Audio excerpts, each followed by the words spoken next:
Bon, ben, bienvenue pour cette nouvelle vidéo. Je suis ravi de vous accueillir et je suis avec Audrey du site Parigina Biosanté, ta chaîne YouTube, Audrey. Et puis je vais te laisser la parole dans quelques instants. Je voulais faire cette vidéo avec toi parce que je voudrais présenter avec toi, ça va être un peu spontané en fait, 3 clés du bien-être, du bonheur. Et en fait, c'est chouette, c'est qu'on ne sait pas du tout ce qu'on va dire l'un l'autre. On a chacun réfléchi un peu de notre côté pour résumer en quelques minutes, enfin en 20 minutes peut-être, chacun, en 20 minutes au total, je veux dire, chacun va résumer des clés qui lui semblent importantes pour avoir une vie heureuse, une vie remplie, on peut dire une vie réussie aussi. Et donc, tu es aussi thérapeute comme moi, tu es aussi spécialisé dans la libération émotionnelle et en plus, tu es naturopathe. Et alors, on se connaît nous depuis 2 ans, on se connaît à travers ta chaîne et aussi on communique beaucoup sur Instagram. Je sais que tu es très présent sur les réseaux sociaux. Est-ce que tu peux juste dire un petit mot sur toi en quelques mots, si tu veux bien? Alors bonjour à tous. Donc en effet, je suis naturopathe. J'étais initialement diététicienne. Voilà, j'ai décidé de me former à la naturopathie parce que la naturopathie me parlait beaucoup plus dans le sens où elle prenait l'être dans sa globalité, sur le plan émotionnel, physique, physiologique, etc. J'ai eu aussi un passé où j'ai connu les troubles du comportement alimentaire, qui m'a aidé à voilà, appréhender les choses en le vivant dans mes tripes. Et donc, en effet, j'aide maintenant les gens à se libérer sur le plan émotionnel et aussi à reprendre leur vie en main sur le plan alimentaire. Voilà, c'est vraiment quelque chose de global que je propose. Voilà. Ok, c'est super. Et puis alors, on a des échanges qui sont assez enrichissants et je me dis c'est sympa d'en faire profiter les personnes. Alors, on ne sait pas trop, parce qu'on est complémentaires, donc je ne sais pas trop ce que tu vas dire et c'est ça qui va être chouette. Le thème, donc, c'était qu'on prépare chacun de notre côté, qu'on y réfléchisse un petit peu là. Quelles sont 3 clés que nous estimons importantes pour le bien-être, pour le bonheur, pour la paix, la sérénité. Et je propose que tu commences, si tu veux bien. Et puis aussi dire peut-être avant de commencer, j'ai oublié de le préciser, c'est qu'en fait on va faire un séminaire ensemble au printemps prochain à 45 minutes de Paris, dans un très très bel endroit. Tu pourras nous en parler, tu le connais mieux que moi cet endroit. Et c'est un séminaire, on va faire du jeûne et en même temps on va travailler sur la libération des peurs, le lâcher prise et justement la méditation notamment. Tout ça à travers 3 jours de jeûne. On en parlera à la fin de la vidéo pour ceux qui sont intéressés. Alors est-ce que tu peux nous dire, et je suis curieux aussi, pour toi une première clé qui te semble vraiment importante si on veut avoir une vie heureuse et avec le moins de stress possible? Alors pour moi, la première clé, peut-être que tu l'auras aussi, c'est la notion de lâcher prise. Voilà, la notion de lâcher prise qui est parfois un petit peu mal comprise ou perçue, que j'ai eu beaucoup de mal, moi, j'ai mis des années à l'appliquer vraiment. Cette notion qui pour moi est vraiment reliée à l'acceptation de ce qui est et qui permet de prendre la vie déjà sous un autre angle. Et d'envisager les choses complètement différemment et de comprendre aussi que tout ce qui arrive dans la vie, bien ou mal, parce qu'on a tendance à mettre des étiquettes sur tout, tout contribue à notre évolution. Et si on sait le prendre comme tel, on peut avancer. Et la notion de lâcher prise, pour moi, elle est vraiment dans tous les aspects de la vie, que ce soit personnel, relationnel, professionnel. Apprendre cette notion-là, je trouve que ça change la vie et ça permet vraiment d'arriver à une espèce de paix intérieure. C'est-à-dire que quoi qu'il se passe dans ta vie, tu le prends, tu l'assimiles différemment et ça va beaucoup moins tout simplement te polluer ou te parasiter parce que toi, tu auras réussi à développer cette acceptation de ce qui est. Et ça, je trouve que c'est une question principale et moi, personnellement, qui m'a vraiment changé la vie. Ok, mais là, ça commence fort, ça commence haut parce que c'est très exigeant, enfin, exigeant dans le sens que c'est... j'en parle souvent aussi dans mes vidéos, c'est arrêter de lutter en fait. Ce qui n'est pas du tout évident parce qu'on nous a appris toujours à agir, à faire, à être compétitif. Et arrêter de lutter. Et c'est ce que tu partages, j'imagine, avec tes clients.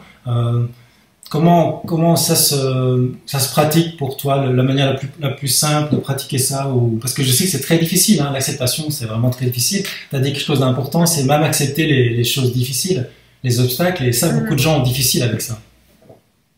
Oui, bah moi, pour moi, une des clés, si ce n'est la plus importante, ça a été la méditation. Parce que la méditation, tu arrives à progressivement, ça c'est pareil. En consultation, je le vois souvent, je me dis, moi, je ne peux pas méditer, je n'arrive pas à méditer. Mais il n'y a pas de mauvaise méditation. Une méditation, quel que soit ton niveau en méditation, elle est toujours réussie dès l'instant où tu es dans l'action de méditer. Donc c'est normal. Enfin, il y a beaucoup de gens qui pensent par exemple que la méditation, c'est l'absence de pensée. Ouais. Je médite depuis plusieurs années et j'ai toujours un cerveau très actif et c'est comme ça, je suis faite comme ça. Par contre, la seule différence avec avant, c'est que je me laisse plus embarquer dans mes pensées. C'est-à-dire qu'elles sont là, mais je suis en tant qu'observatrice et plus actrice. Parfois même, je me surprends à retourner dans mes anciens mécanismes en me disant, tiens, là, tu te laisses embarquer dans une pensée qui peut être anxiogène, attention. Mais j'ai tellement maintenant le recul sur la chose que je me laisse plus embarquer dans le truc. Donc, c'est pas du tout de contrôler son mental ou d'être vraiment dans la lutte, comme tu le disais tout à l'heure, la lutte où je veux pas penser, mince, j'arrive pas à méditer parce que c'est contre-productif. C'est juste accepter les choses telles qu'elles sont. Et évidemment, quand on commence à méditer et qu'on est par exemple particulièrement, on peut être anxieux, stressé, etc., il va se passer plein de choses. Et j'ai tendance à dire en consultation, plus vous avez de mal à méditer, plus vous en avez besoin. Ok, super, c'est super intéressant. En plus, tu parles déjà de notre clé, la méditation, effectivement, c'est aussi une passion. Je suis d'accord avec toi, vraiment. Alors moi, ma première clé, à mon tour maintenant, elle est différente de la tienne. Alors, je sais pas s'il y a un ordre. J'essaie de réfléchir par ordre aussi. Ce qui serait le plus important, puis ensuite le deuxième, puis le troisième. Bon, je suis d'accord avec toi. Le lâcher prise, c'est essentiel. Alors moi, ce que j'ai choisi, c'est la gratitude. La gratitude parce que quand on est dans le remerciement, comme tu le sais, dans la gratitude, on se sent bien tout de suite en fait. Et on est dans une énergie en fait qui ressemble à l'énergie d'amour parce qu'on est en amour face à ce qui nous arrive. La gratitude pour une belle musique, pour un cadeau, mais pour le fait d'exister, pour le fait d'être bien entouré. Et donc on a de l'amour en fait pour tout ça. Et l'énergie d'amour est sans doute la force la plus puissante qui existe dans l'univers. Et c'est peut-être même l'univers lui-même qui est l'amour en fait. Si on va très loin dans la spiritualité. Et donc être dans la gratitude, c'est tellement important. Alors c'est très à la mode, c'est vrai. Et je pense qu'on peut pousser plus loin en étant dans la gratitude, même quand ça va pas. Parce que même quand ça va pas, il y a toujours des choses qui vont bien. Il y a toujours des choses qui vont bien. Et c'est la difficulté, justement, d'aller les voir. Parce qu'on a tendance, avec notre mental très puissant, on en sait tous les deux quelque chose, de s'orienter automatiquement vers tout ce qui va pas et de l'amplifier, en fait. Et donc, c'est très difficile d'aller dans l'autre sens. Et ça demande un effort conscient, une discipline. Moi, je propose souvent de faire ça le matin ou le soir avant de dormir pour mettre le cerveau sur des rails, de voir automatiquement les belles choses que nous avons, plutôt de se concentrer sur ce qu'on n'a pas ou sur ce qu'on n'a plus ou sur ce qu'on risque de perdre. Tu vois? Tout à fait.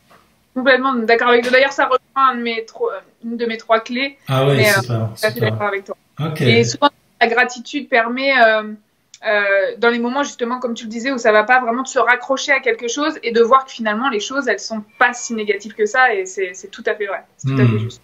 Magnifique. Et puis, il y a comme ça beaucoup d'exemples de personnes qui sont dans des situations de vie extrêmement difficiles, mais qui ont décidé de se concentrer sur les petits aspects. Parfois, c'est très peu. C'est le symbole de yin et de yang est parlant. Tu vois, j'aime bien ce symbole. Tu vois, le blanc et le noir.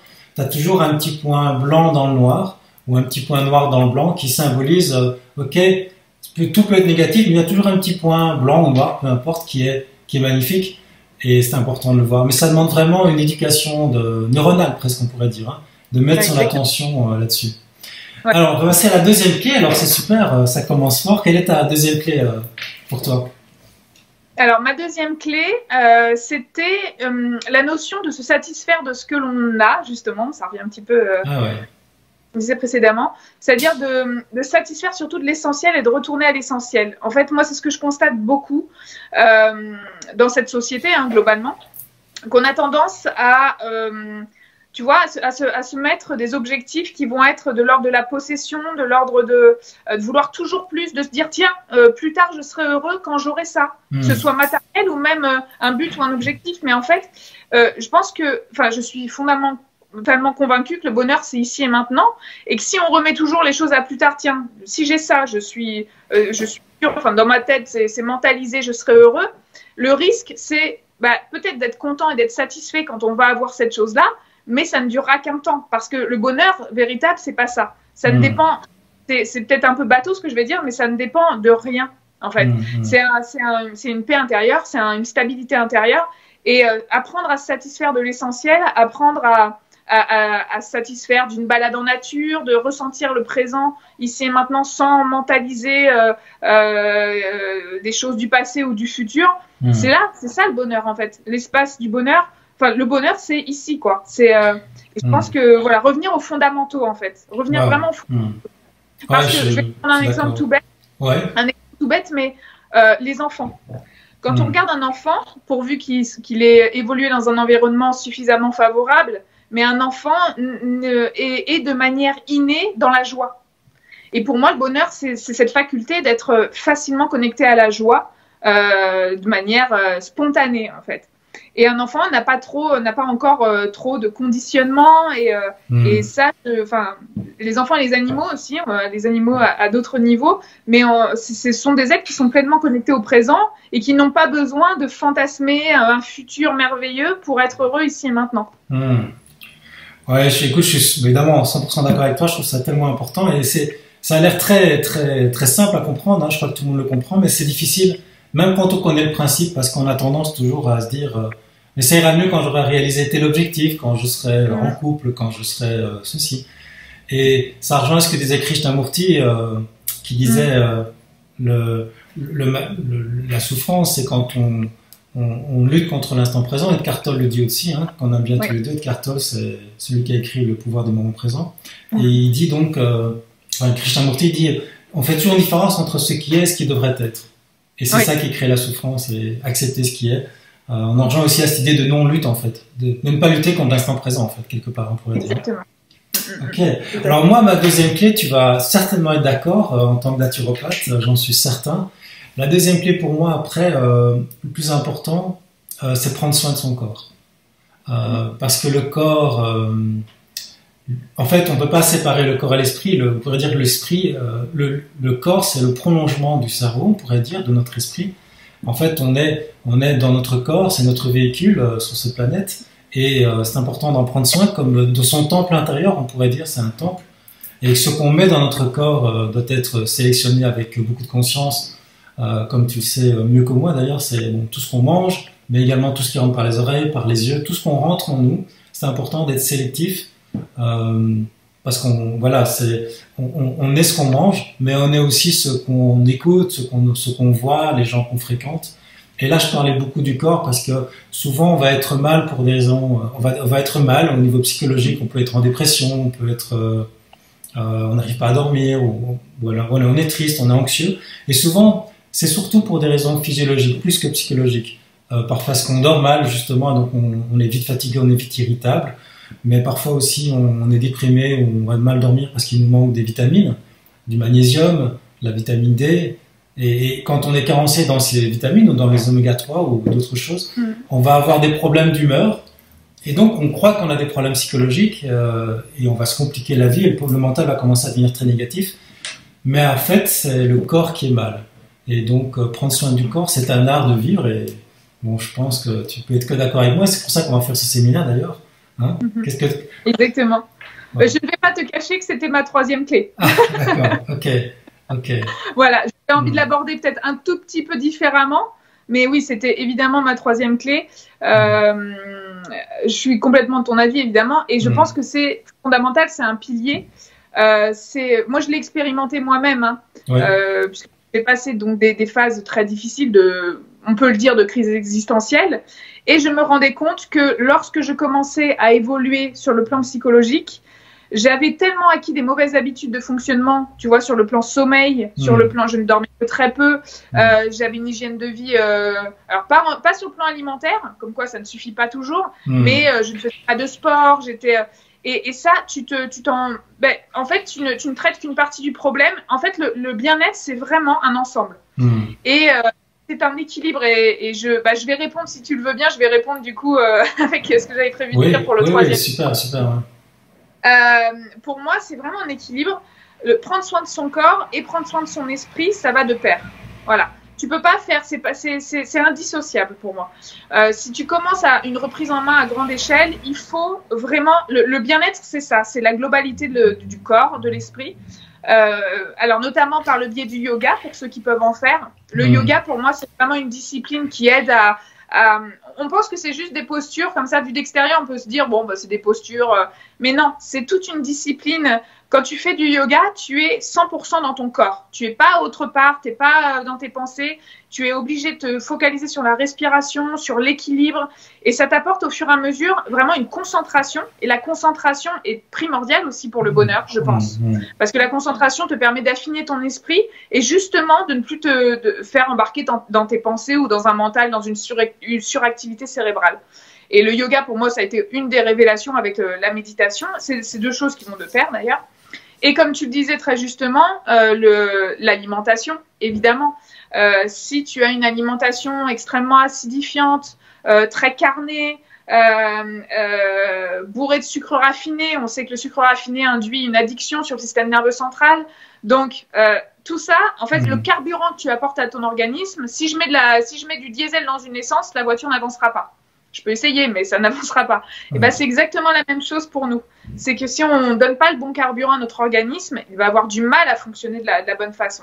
Donc, il ne faut pas se leurrer sur le fait que c'est des choses qui sont vraiment, vraiment importantes de prendre en considération. Une alimentation vivante, voilà, des choses, des fruits et des légumes, possibles, et une alimentation adaptée, parce que ça, c'est pareil.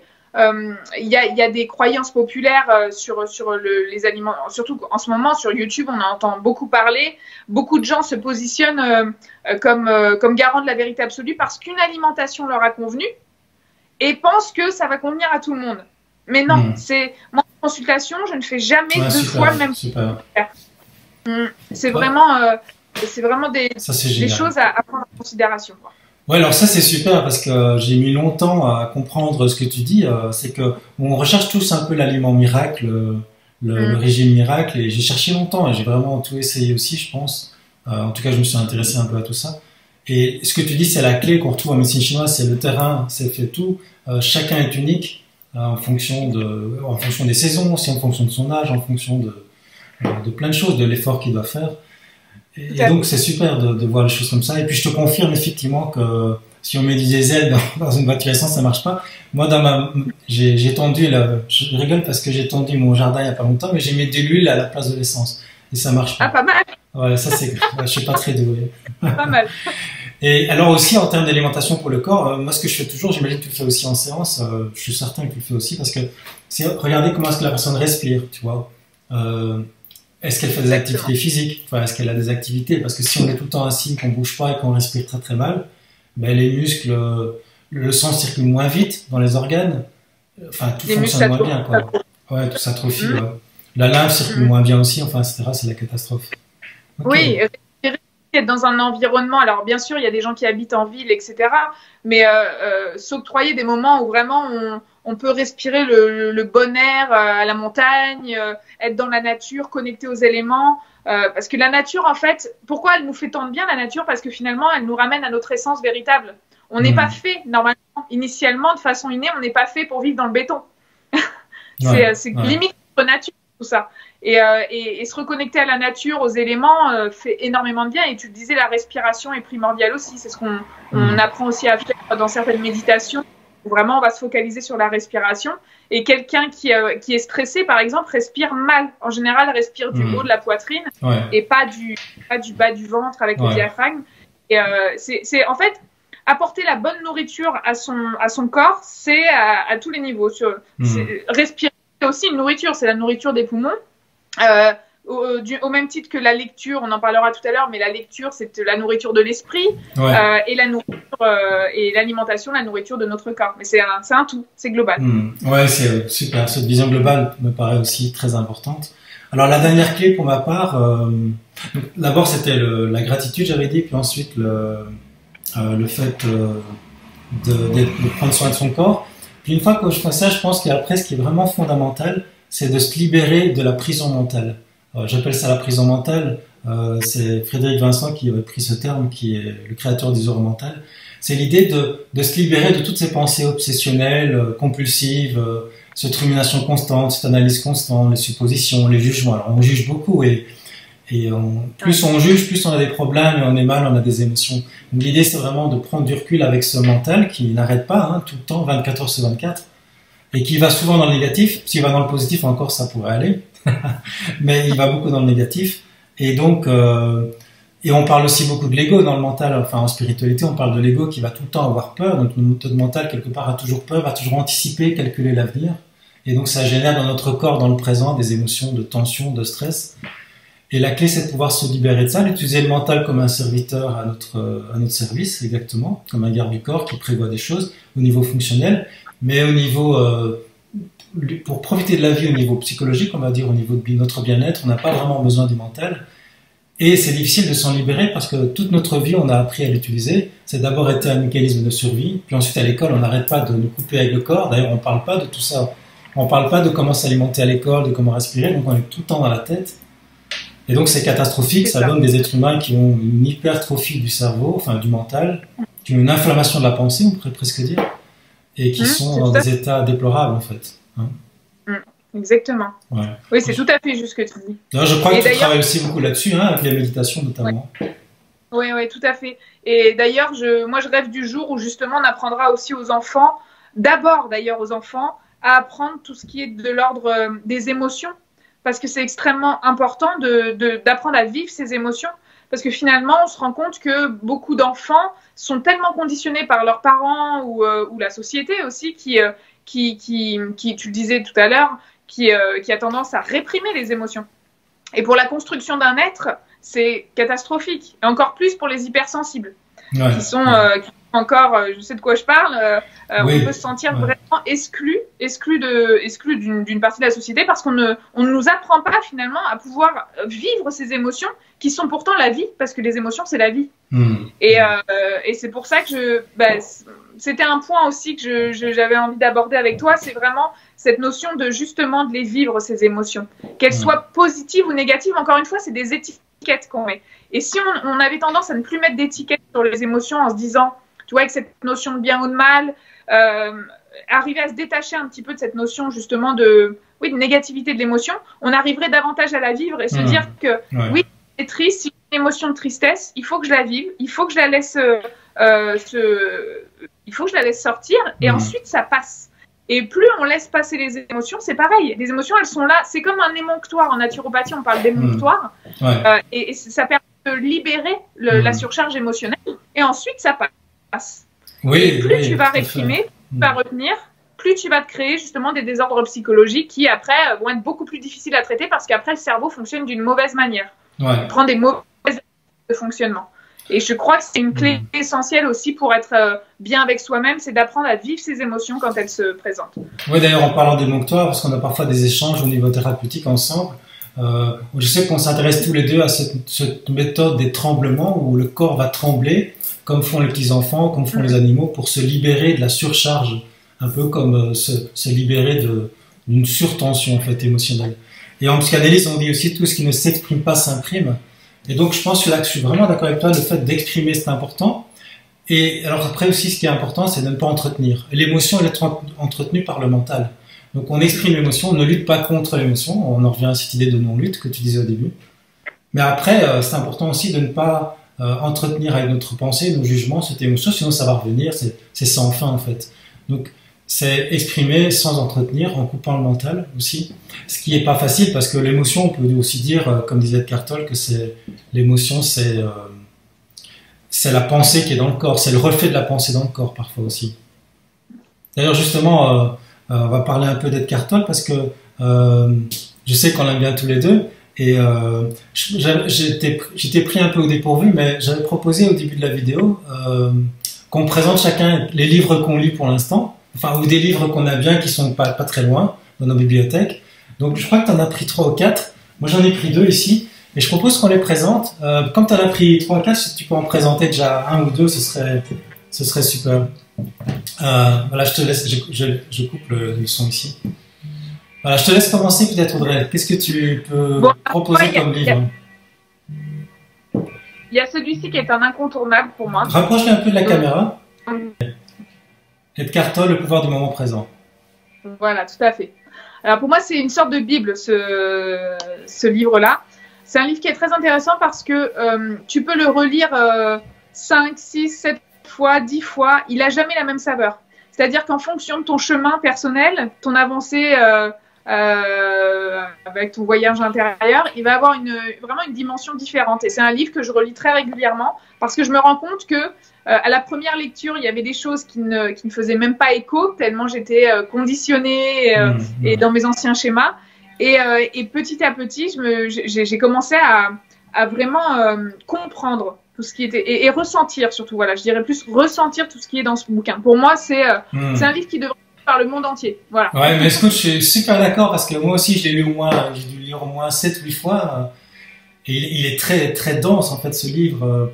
Je crois que c'est un livre à la base qu'il a écrit pour des gens qui ont déjà un haut niveau en méditation. Et puis, en fait, comme il est très clair, il est abordable par tout le monde, mais il est quand même très, très, il va très loin, quoi. Donc, je comprends vraiment ce que tu dis, ouais. Et, ok, super. Alors, comme tu as la 4, tu peux en présenter un deuxième, puis moi, je vais présenter après un autre. Alors, il y a ce livre sur le lâcher-prise. Le lâcher-prise de Guy Finlay, ok. Voilà. Qui est extrêmement... je trouve que c'est un des meilleurs livres sur le lâcher-prise que j'ai pu lire parce qu'il apporte des clés concrètes et des exercices. Des exercices que tu peux faire voilà, concrètement dans ta vie quotidienne. C'est un livre qui est vraiment très, très complet sur le lâcher-prise et cette notion de lâcher-prise. Voilà.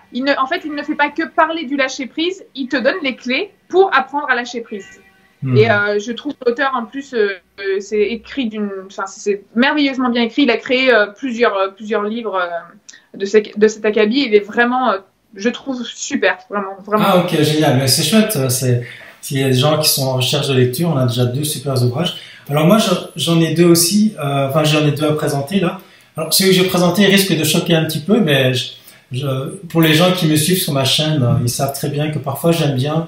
J'ai fait d'ailleurs une série sur les illusions. J'aime bien déconstruire les concepts qui peuvent parfois nous emprisonner. Et alors, j'ai justement un concept qui nous emprisonne, c'est le concept de l'amour, du couple, de la fidélité, de tout ça. Donc, j'ai pris un livre qui s'appelle La salope éthique, je ne sais pas si on le voit, voilà, qui est un livre en fait sur le polyamour. Ouais, c'est marrant comme titre. Hein. Ça a été traduit de l'anglais, je ne connais pas le titre anglais. Et en fait, ça parle du polyamour. Donc, je ferai une chronique là-dessus en vidéo, dans une prochaine vidéo, une fois que j'aurai terminé.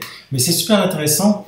Ça parle de cette notion que on n'est pas obligé d'aimer qu'une seule personne. On peut aimer comme on peut avoir plusieurs amis. Hein, on aime aussi son père, sa mère. On n'est pas obligé d'aimer que sa mère ou que son père ou qu'un ami. L'idée, c'est d'élargir, d'avoir cette vision d'abondance. Et on peut s'autoriser, si le partenaire est d'accord, bien sûr. Ça demande beaucoup de maturité au niveau affectif. Si les deux sont dans le même type de fonctionnement, de pouvoir vivre plusieurs amours en même temps.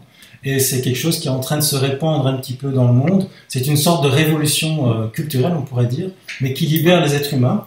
Ça n'empêche pas qu'on peut rester dans une vision classique, mais en élargissant, en ayant cette ouverture sur les différences. Et ça peut aussi permettre plus d'épanouissement pour pas mal d'êtres humains.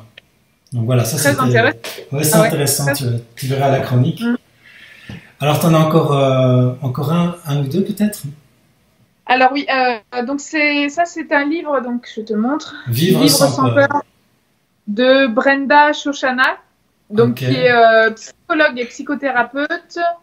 Voilà, et elle traite vraiment beaucoup de spiritualité aussi dans ce livre. Alors spiritualité, c'est pareil, c'est un terme qui peut paraître un peu ésotérique, mais en fait pas du tout. Et moi je pense que c'est ça aussi qui me manquait beaucoup dans mon parcours, c'est de comprendre cette notion de spiritualité qui est en fait en chacun de nous. Et elle fait allusion beaucoup au bouddhisme dans ce livre. Et c'est un livre que je recommanderais vraiment aux personnes qui vivent des moments d'anxiété, d'angoisse, ou qui souffrent du trouble d'anxiété généralisée. C'est un livre pour ça. Ouais. Ah super, et puis c'est bien aussi pour les gens qui souffrent de déréalisation, peut-être de dépersonnalisation, que tu connais bien aussi. Ouais, bah, c'est un syndrome que j'ai vécu de longues années. Et j'en profite pour les gens qui tomberont sur cette vidéo pour leur dire que je pensais que je m'en sortirais jamais tellement j'étais... tu savais, je t'ai rencontré à cette époque-là de toute façon. Et en fait, c'est pareil, c'est que si on aborde le problème à l'endroit, et surtout qu'on ne lutte pas contre les symptômes, parce que plus on va lutter contre les symptômes, plus on va les faire perdurer et plus on va les nourrir. Petit à petit, quand les symptômes n'ont plus lieu d'être, ils s'en vont d'eux-mêmes. Et c'est extrêmement, je pèse mes mots, c'est extrêmement traumatisant à vivre ces symptômes. Mais ce sont des symptômes de l'anxiété. Donc ce qu'il faut traiter, c'est l'anxiété, l'angoisse et ces émotions. Souvent, il y a un paquet d'émotions refoulées derrière, et on peut en sortir. On peut retrouver. Je peux même dire que rien n'arrive par hasard dans la vie. Cette notion-là aussi, elle est hyper importante.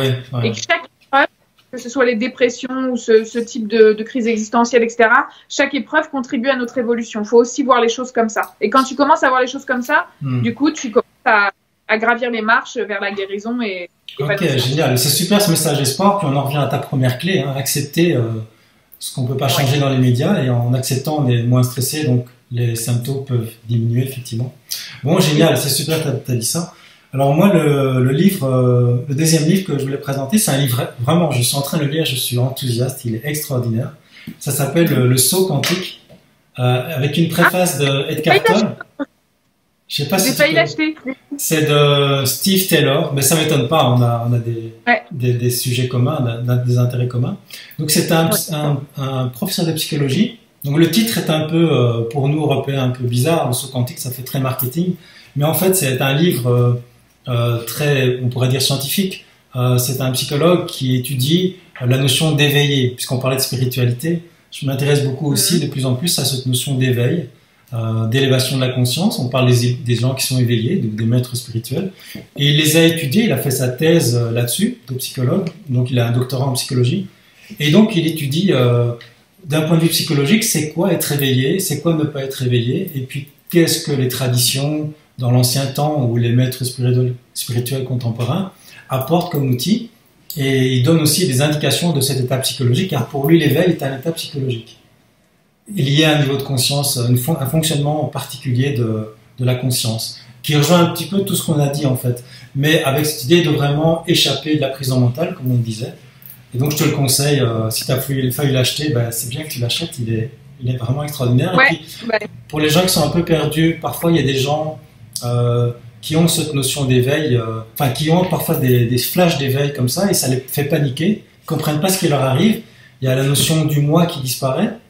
On retrouve ça aussi chez les gens qui sont dépersonnalisés, mais parfois il peut y avoir juste une crise existentielle, la personne ne se reconnaît plus, l'impression d'avoir un grand vide, et en fait ça peut être une ouverture vers quelque chose de merveilleux, mais les gens ne le savent pas, et donc il parle beaucoup de ces crises existentielles, de ces gens qui croient qu'ils ont un problème psychologique, alors qu'en fait ils sont en train de vivre quelque chose de merveilleux.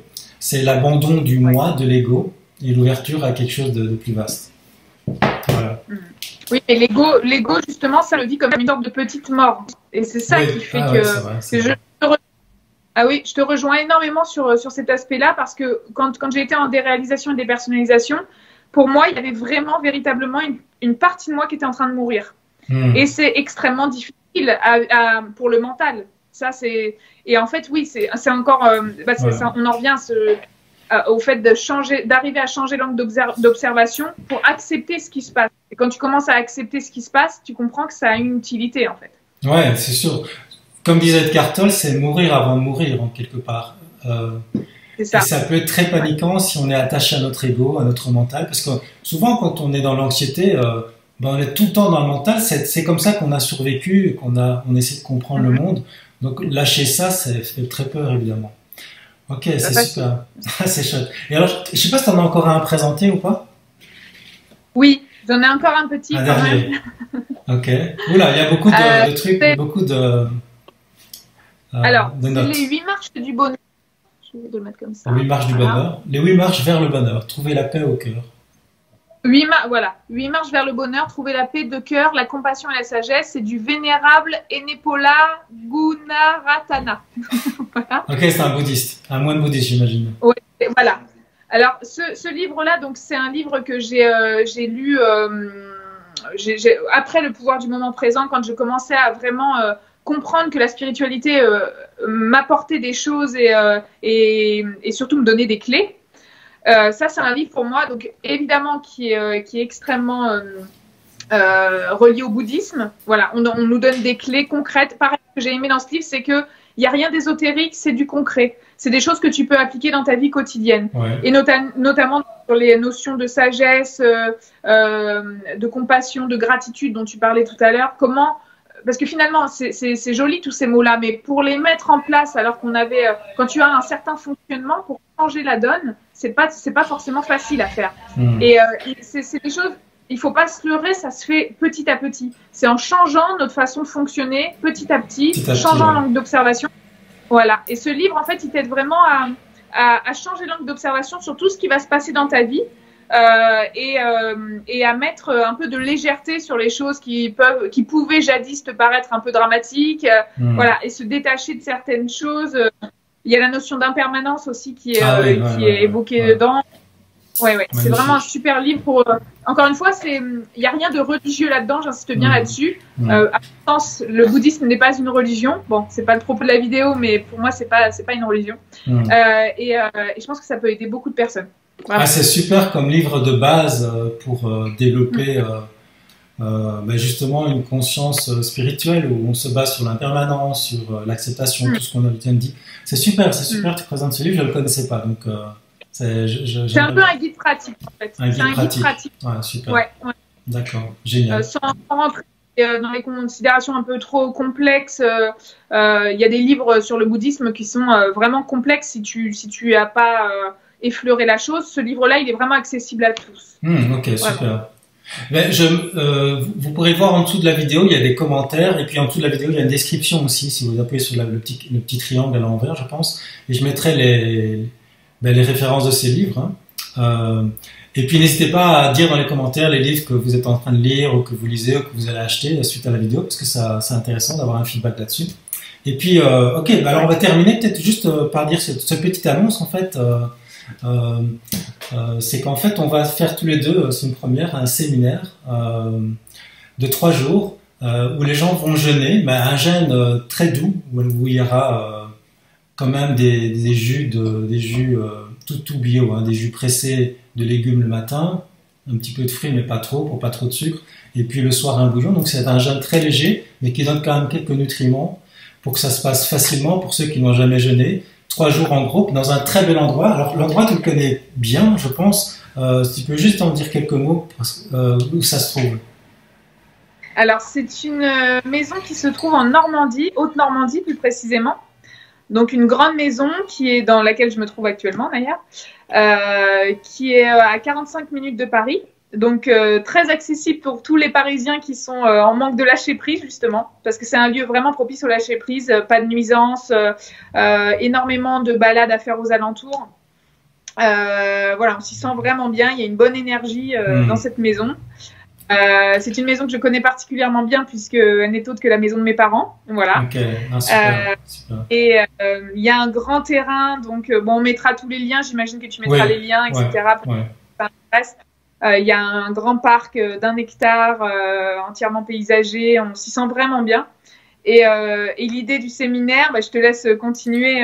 Oui, c'est un peu ce qu'on a dit tous les deux, c'est d'appliquer en fait tous les principes qu'on a dit, donc prendre soin de son corps, prendre soin de son esprit. Donc c'est assez complet, comme tu le disais, l'importance d'avoir une vision complète, puisque les gens, on va jeûner, mais on va également avoir des ateliers ensemble, on fera chacun des ateliers sur la santé, mais aussi sur le lâcher prise, sur l'acceptation, sur comment sortir de la prison mentale, comment gérer ses émotions, comment se libérer des émotions destructrices. Donc on fera tout ça en même temps, donc c'est très complet, puisqu'à la fois c'est un jeûne, à la fois il y aura des balades dans ce bel endroit, et puis à la fois on travaillera beaucoup sur soi pour lâcher prise, et ça tombe vraiment bien parce que il y aura le 21, ça commence le 19 mars, et il y aura le 21, le 20, le 21 et le 22, donc je mettrai toutes les dates en dessous, allez voir en dessous de la vidéo. Il y a la page Facebook, vous pouvez vous inscrire déjà, les inscriptions sont ouvertes. Et alors ça tombe le jour du printemps, le 21, on sera tous ensemble, et c'est bien de profiter de l'énergie du printemps pour renaître en fait ensemble.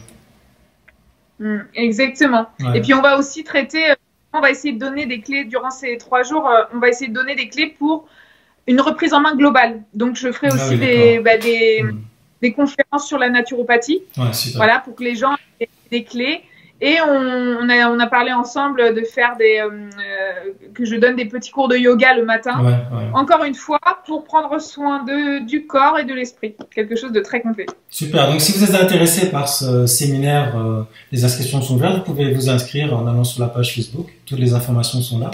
Et puis, on est à vos dispositions aussi si vous avez des questions. Alors, si vous avez des questions concernant les livres ou concernant la vidéo, Audrey et moi-même, on sera ravis de vous répondre sur les thèmes qu'on a vus ensemble. Audrey, je voulais te remercier pour cette interview. C'est spontané, hein, on n'a pas trop préparé, mais c'est super. Non. C'était chouette. Mais c'est ça qui est l'authenticité. Ouais. Ok, génial. Merci beaucoup. Et puis au plaisir de vous revoir tous dans une prochaine vidéo. Être un rebelle sans se mettre à genoux, comme une étincelle dans ce monde de fous. Être un rebelle sans se mettre à genoux, comme une étincelle dans ce monde